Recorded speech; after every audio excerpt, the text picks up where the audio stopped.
नमस्कार, जय हिंद, जय भारत। भारतीय अवाम ताकत दल अपने भारतीय भाई बहनों अर्थात अपने देश भारत की जनता अर्थात अपनी भारतीय अवाम से भारतीयता आधारित आपसी श्रद्धा, भारतीयता आधारित आपसी स्नेह, भारतीयता आधारित आपसी प्रेम, भारतीयता आधारित आपसी इखलाक मोहब्बत, भारतीयता आधारित आपसी सहयोग, भारतीयता आधारित आपसी सम्मान, भारतीयता आधारित आपसी एकता, भारतीयता आधारित आपसी भाईचारा तथा भारतीयता आधारित आपसी सद्भाव को समझने एवं आत्मसात करके उसे आत्मसात करके उसी अनुसार आचरण एवं व्यवहार करने हेतु और इसके पूरे देश में प्रचार प्रसार करने हेतु और इसकी अहमियत और महत्व को प्रत्येक देशवासी को समझाकर अपनाते हुए उसी अनुसार आचरण एवं व्यवहार करने हेतु और प्रत्येक देशवासी को अपना ही भारतीय भाई बहन मानकर समझकर अपनाकर उनके साथ वैसा ही उसी अनुसार आचरण एवं व्यवहार करने हेतु हमेशा सतत और सदैव अदब के साथ आदर के साथ अर्ज करता है। इस कोरोना की संकट की घड़ी में हमारे मोदी जी का जो नेतृत्व है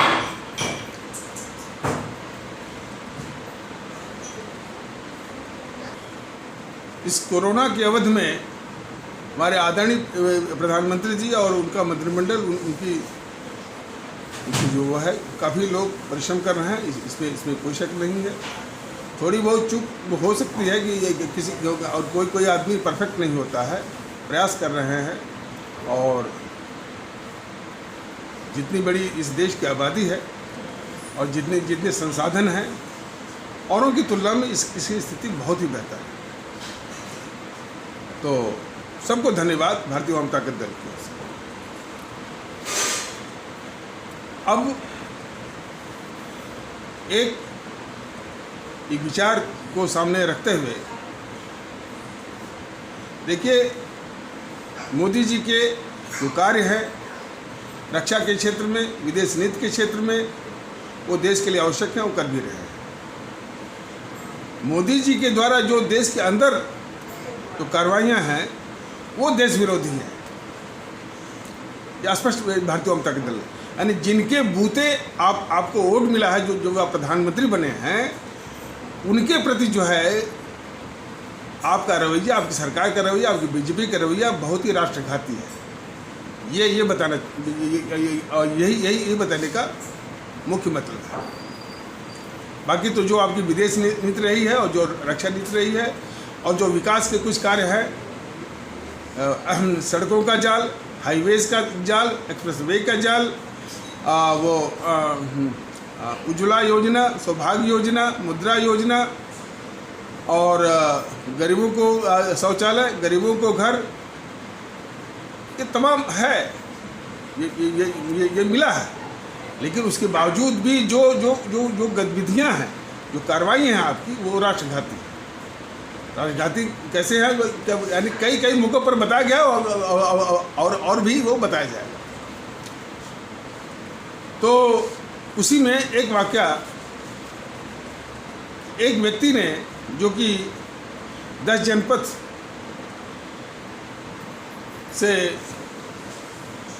शायद वो सोनिया गांधी का कार्यालय है या वो उसका स्थान है रहने की जगह, उससे गुजर रहा था तो इतनी बड़ी सिक्योरिटी फोर्स उसको लगी हुई थी सोनिया की रक्षा के लिए, तमाम बैरिकेड व तमाम पुलिस। उस आदमी ने मन में सोचा कि ये सोनिया गांधी इस देश की सबसे बड़ी डकैत है। 2012 के आसपास वो बाबा रामदेव ने गलत नहीं कहा था, 4 लाख करोड़ की बात बोले थे।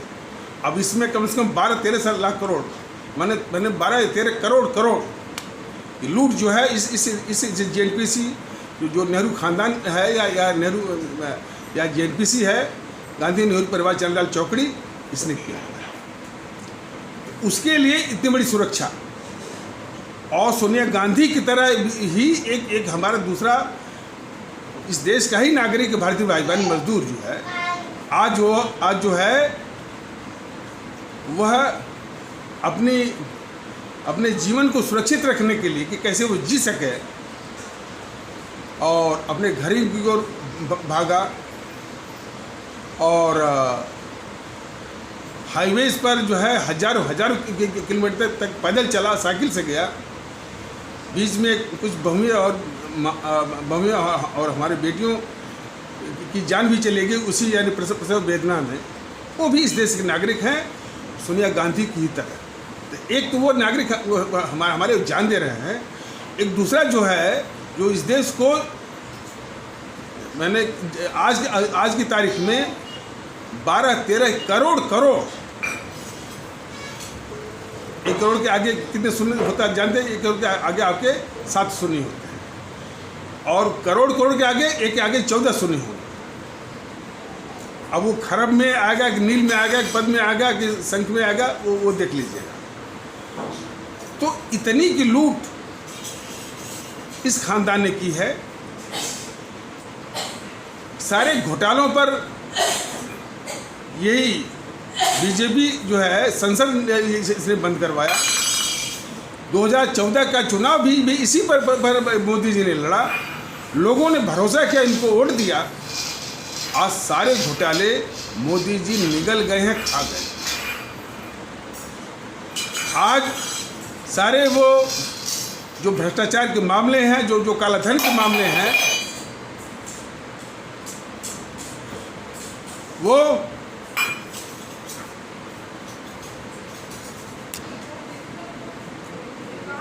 सारे भ्रष्टाचार के मामले, सारा वो कालाधन मोदी जी नेहरू परिवार के द्वारा लूटे हुए सारे भ्रष्टाचार के मामले, नेहरू परिवार के द्वारा जो लूटा हुआ कालाधन के सारे मामले मोदी जी निगल गए हैं, खा गए हैं। ये गद्दारी है मोदी जी। ये हिसाब जरूर मोदी मैंने जेएनपीसी से भी लेगा, नेहरू खानदान से भी देश लेगा, इनसे भी लेगा। तो देखिए, तो वो सुन करके हमारा भी दिमाग खोल गया, उस आदमी का दिमाग खोल गया कि भाई कि जो इस देश को लूटा है उसके लिए इतनी बड़ी सिक्योरिटी।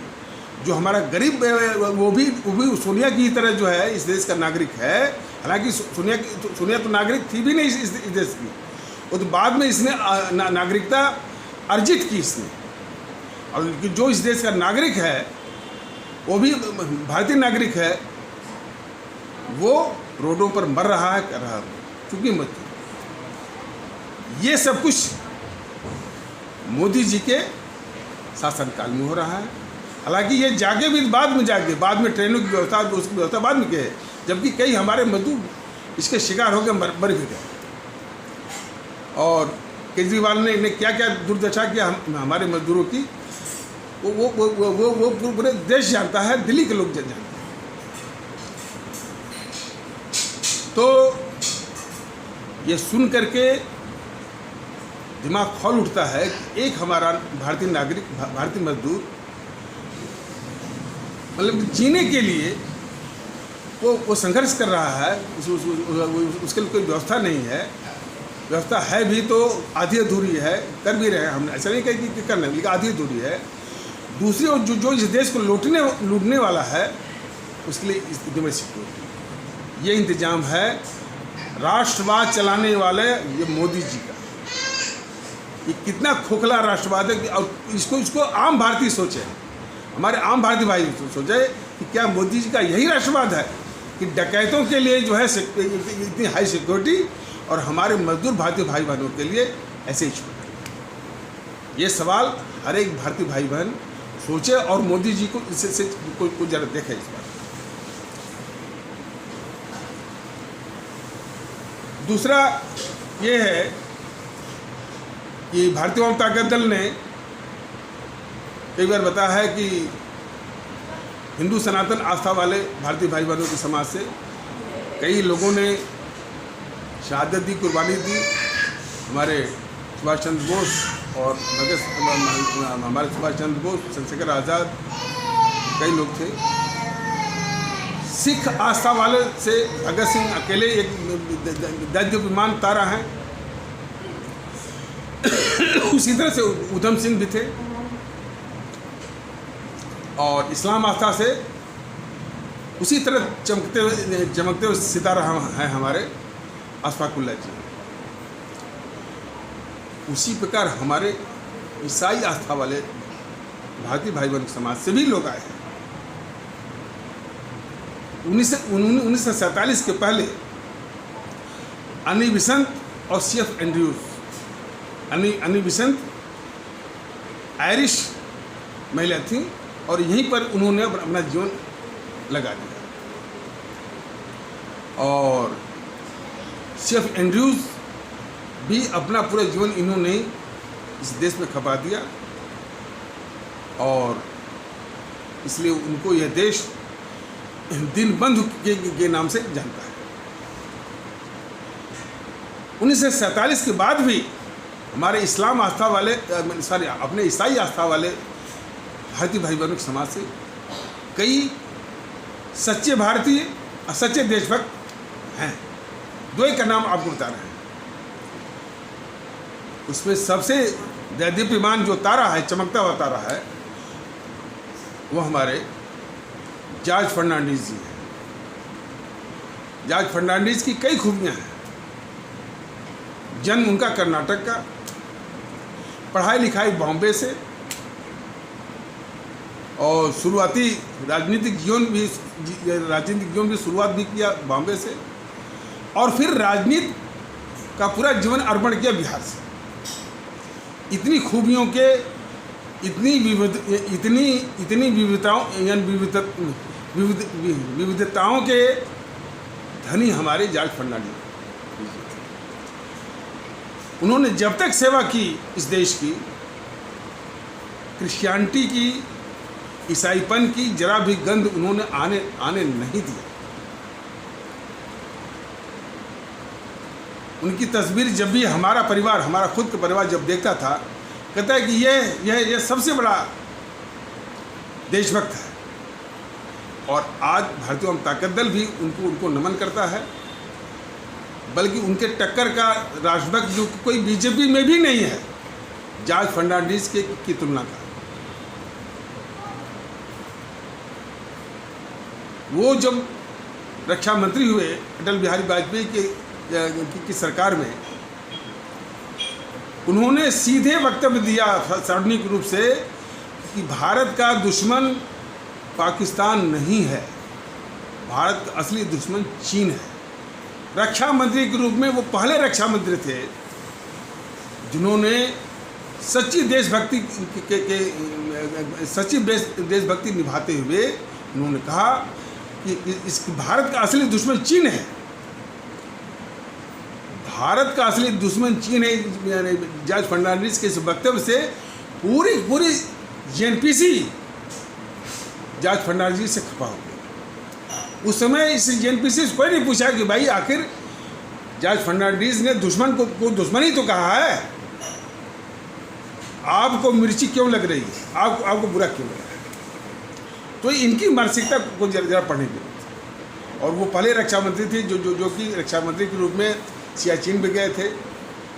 काफ़ी उनकी खूबियाँ थी।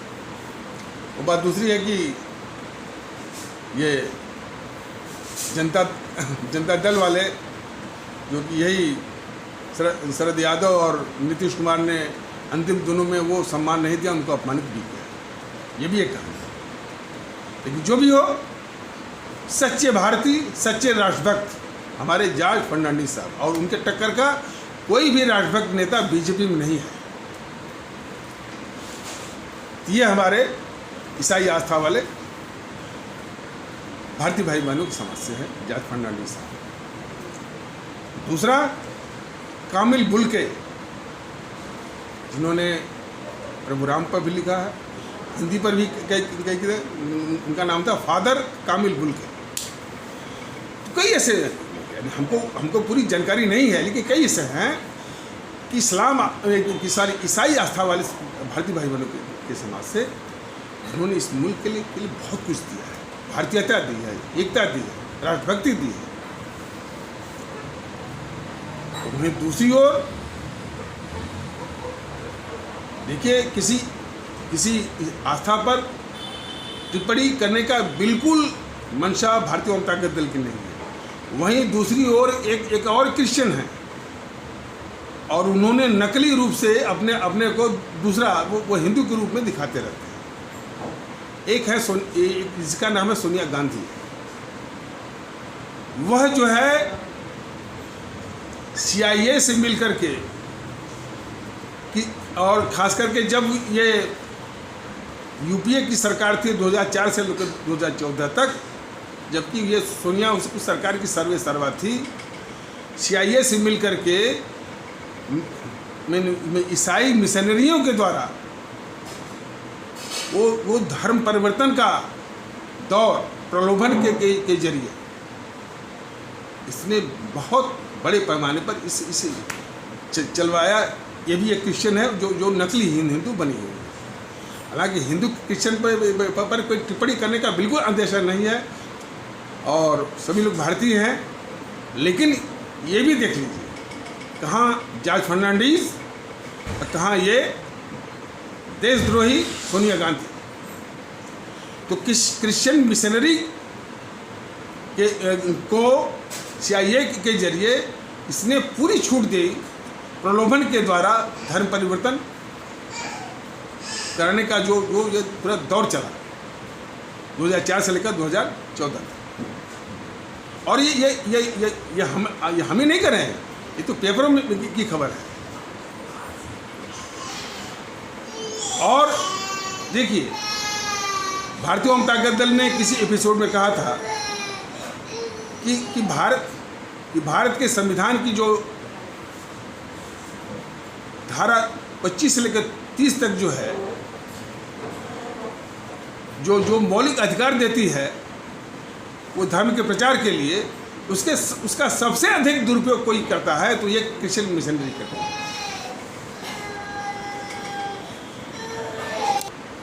संविधान की धारा 25 से लेकर 30 तक जो मौलिक अधिकार के रूप में भारत के संविधान नागरिकों को देता है धर्म के प्रचार के लिए, उसका सबसे अधिक दुरुपयोग कोई करता है तो एक क्रिश्चियन मिशनरी करता है।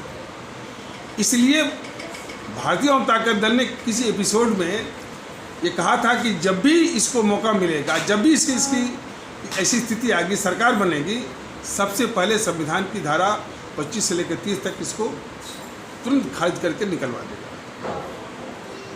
भारतीय जनता दल के इस कदम का, इस विचार का किसी मदरसे वाले ने विरोध नहीं किया, किसी गुरुकुल वाले ने विरोध नहीं किया, लेकिन जो सुनने में आया कि कई क्रिश्चियन मिशनरियों ने भारतीय जनता दल के इस विचार का घोर विरोध किया।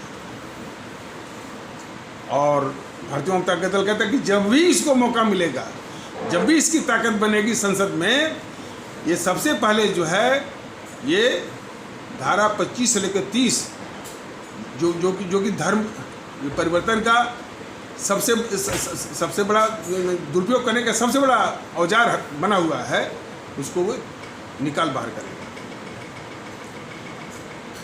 ये राष्ट्रवाद चलाने वाले, ये बीजेपी के लोग इस पर बात तक नहीं करते, उनकी हिम्मत नहीं है, उन्हें उनकी मंशा है। वो क्या हुआ खड़ा किए हैं? Uniform civil code. Uniform civil code बहुत दूर की बात है।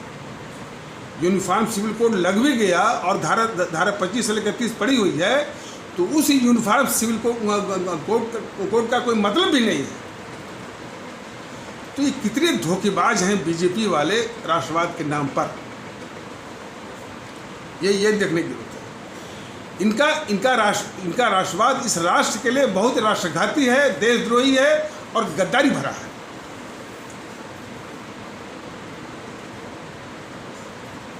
तो दूसरे आ जाइए क्रिश्चियन, जो उनको लिखा जाता है राहुल गांधी, राहुल RAUL राहुल। और इसी नाम से कई व्यापारिक प्रतिष्ठान विदेशों में चलते हैं। राहुल गांधी जो यहाँ राहुल गांधी जानते हैं, लेकिन राहुल गांधी के नाम से विदेशों में इनके प्रतिष्ठान चलते हैं। तो वो क्रिश्चियन रहे कि कुछ भी रहे, लेकिन वो वोट के लिए जब इलेक्शन आता है तब वो मंदिरों में दिखता है भजन करते हुए। वो जनेऊ पहनता है कोट के ऊपर।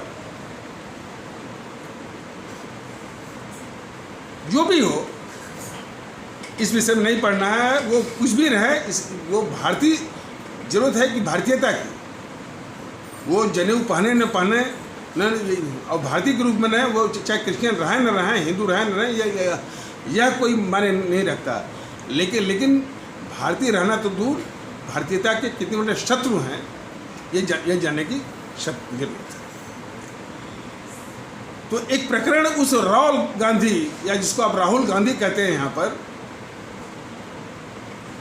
उसके संबंध में, यानी किस शातिरता के साथ जो है उनसे संबंधित एक अपराध केस को दबाया गया। इसके पहले भारतीय जनता दल ने बताया हुआ था कि, देखिए थोड़ा सा बताने की जरूरत है कि ये रेप कैपिटल बोला था राहुल गांधी, और भारतीय जनता दल उसको राहुल नहीं बोलेगा, राहुल गांधी, RAUL, राहुल गांधी, जिस नाम से विदेशों में इसके कुछ व्यापारिक प्रतिष्ठान चल रहे हैं, और यही नाम उसका है। वो मैंने कुछ पासपोर्टों पर भी इसका नाम है उसका। तो वो राहुल गांधी बोला था कि दिल्ली रेप कैपिटल हो गई है। तो ये एक झूठे प्रतिरोध के रूप में बीजेपी वाले कहते हैं कि भाई ये माफ़ी मांगे फलाने ढकाने। तो वो राहुल गांधी क्या कर रहा है कि हम राहुल गांधी हैं, राहुल सावरकर नहीं है। तुम सावरकर हो या न हो, यह फर्क नहीं पड़ता। तुम यदि ये कह देते कि हम राहुल तस्कर हैं, स्मगलर हैं, वो ज़्यादा उचित होता उसका। और तुम तस्कर हो, तुमको यही अटल बिहारी वाजपेयी तुमको जो है सोनिया गांधी के कहने पर जब प्रधानमंत्री था उसने छुड़वाया। तो तुम राहुल गांधी हो या ना हो, राहुल सावरकर हो या ना हो, लेकिन तुम राहुल तस्कर जरूर हो, स्मगलर। तो उसी के संबंध में एक अपराध की और कथा है। वो कथा कितनी सत्य है कितनी असत्य है, इस पर ज़्यादा बल न देते हुए उस कथा को इसलिए बताया जा रहा है कि कितनी ऊंची साजिश के द्वारा उस बात को दबाया गया, छुपाया गया। ये देश को जानना बहुत जरूरी है। घटना क्या है कि 3 दिसंबर 2006 को ये राहुल गांधी रायबरेली के किसी गेस्ट हाउस में अपने 3 विदेशी गेस्ट के साथ, मेहमानों के साथ शराब पी रहा था। एक कार्यकर्ता थी कांग्रेस की या JNPC की, उसका नाम था सुकन्या सिंह। सुकन्या सिंह आई और इन समूहों को शराब पीते हुए देखी। ये भी उसको शराब पीने के लिए मजबूर कर रहे थे, वो विरोध कर रही थी, और मारपीट यानी इतनी ज़्यादा बढ़ गई कि उन समूहों ने जबरन उसका सामूहिक माने बलात्कार या गैंग रेप किया। अब ये घटना तो अपने स्थान पे है। अब इसके आगे सुनिए। फिर वो उसमें मुलायम ये मुख्यमंत्री था, मुलायम। देखिए आज वो अखिलेश बोल रहा था ना कि हम बीजेपी और कांग्रेस से दूरी बनाए। ये हमेशा सड़ता रहता है अखिलेश या मुलायम इसी JNPC से। वो क्या बोलेगा वो? तो मुलायम की सरकार ने उस सुकन्या का FIR तक नहीं होने दिया। यही मुलायम, वो उसका FIR भी नहीं। और इसके बाद फिर वो सुप्रीम कोर्ट गई, और सुप्रीम कोर्ट में माने एक व्यक्तिगत साक्षात्कार चाह रही थी चीफ जस्टिस ऑफ इंडिया से, वो भी नहीं हुआ। उसमें राष्ट्रीय महिला आयोग की अध्यक्षा थी गिरिजा व्यास, उससे भी मिली और गिरिजा व्यास ने उसकी समस्या को सॉल्व करने के बजाय केस को दबाना को शुरू किया। एक कोई महाराष्ट्र इकाई के थे समाजवादी पार्टी के, उनका नाम था किशोर अमृते। तो किशोर अमृते ने इलाहाबाद हाईकोर्ट की एक बेंच है लखनऊ में इलाहाबाद हाईकोर्ट की एक बेंच है, तो वहाँ पर उन्होंने केस लगाया। देखिए, कोर्ट की जहाँ तक बात है ये बताना जरूरी है, इस जो उच्च न्यायालय है या हायर जो जुडिशरी है जिसमें हाई कोर्ट और सुप्रीम कोर्ट आते हैं, इनमें कुछ अपवादों को छोड़ करके जीएनपीसी के और वाम दलों के एजेंट बैठे हुए हैं। और जब से कॉलेजियम सिस्टम आ गया है तो उन्हीं जीएनपीसी के एजेंट और वाम दलों के एजेंट के वंशावली, उनके वंशज, उसकी डायनेस्टी चल रही है। तो as a institution judiciary supreme court, high court बहुत बढ़िया है। हमारे संविधान निर्माताओं ने बहुत कुछ सोच के बनाया हुआ है, लेकिन उसमें जो तत्व हैं वो सारे उसके मकसद को खा रहे हैं और ये हमारा इंस्टीट्यूशन बर्बाद हो रहा है। लोग कहते हैं ना कि सुप्रीम कोर्ट में कोर्ट फिक्सर तो एक छोटी समस्या है। अभी अर्बन नक्सल पकड़े गए थे, नौलखा वगैरह, तुरंत ये सुप्रीम कोर्ट ने छोड़ दिया। तो सुप्रीम कोर्ट में कुछ अपवादों को छोड़कर सुप्रीम कोर्ट, हाई कोर्ट में जीएनपीसी के और वाम दलों के एजेंट वहाँ पर बैठे हुए, तो यह भी देश के लिए बहुत खतरा है। खैर, तो वो हाई कोर्ट का जज जो है, ये किशोर अमृते पर उल्टा उसने जुर्माना लगा 50 लाख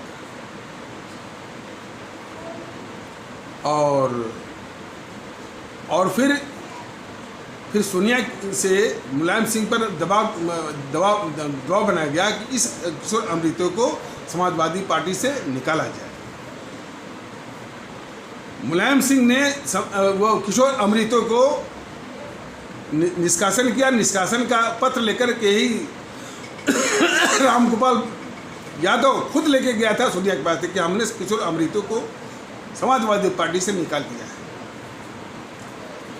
किशोर अमृते वहाँ पर नहीं रुके, फिर भी सर्वोच्च न्यायालय को भी अपनी दुकान चलानी है।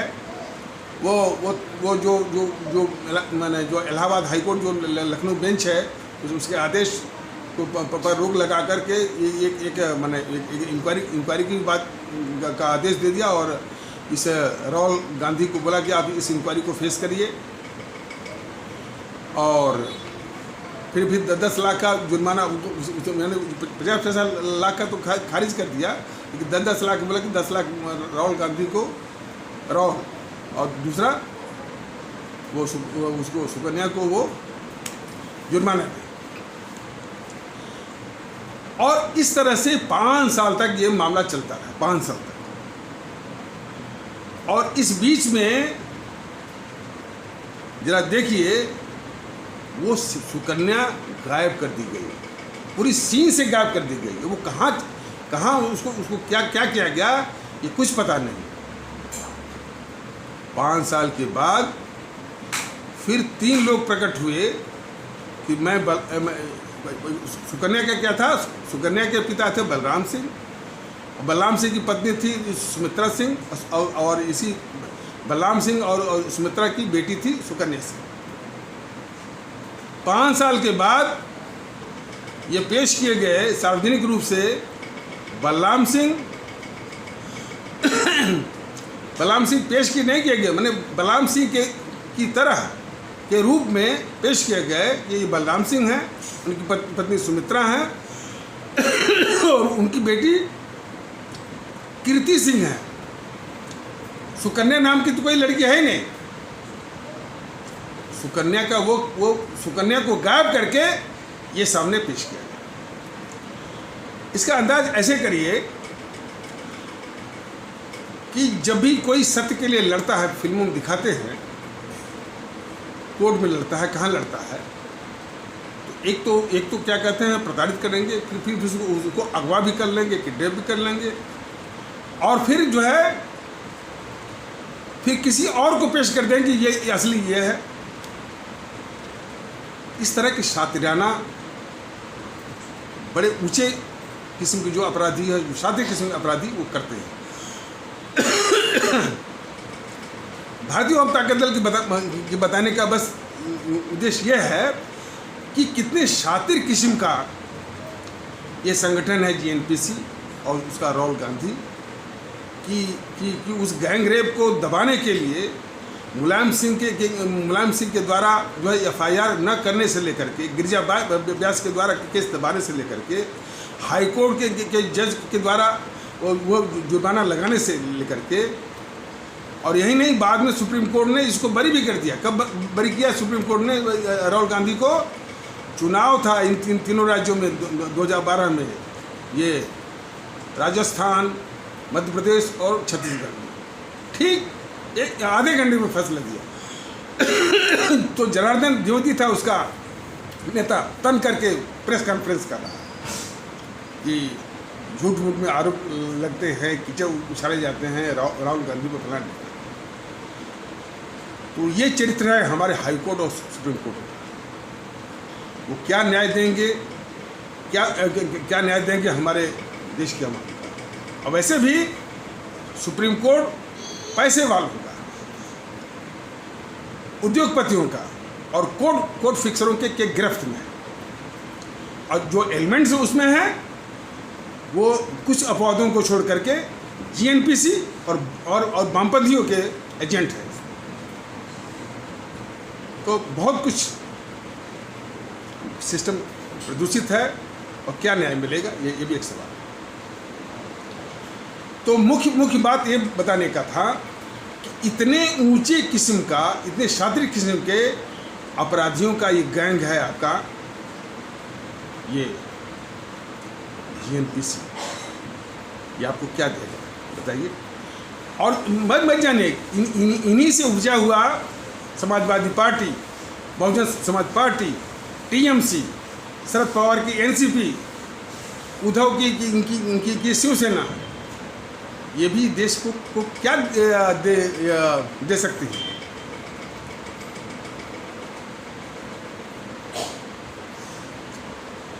तो फिर वही बात आती है कि हमारे आदरणीय भारतीय भाई बहन, भारतीयता की अलग जगहें, सुभाष चंद्र बोस को याद करें, राष्ट्रभक्त शिरोमणि नेताजी सुभाष चंद्र बोस को याद करें, हमारे शहीद आजम भगत सिंह को याद करें, अमर शहीद चंद्रशेखर आज़ाद को याद करें, हमारे अमर शहीद अशफाकुल्लाह जी को याद करें, हमारे अमर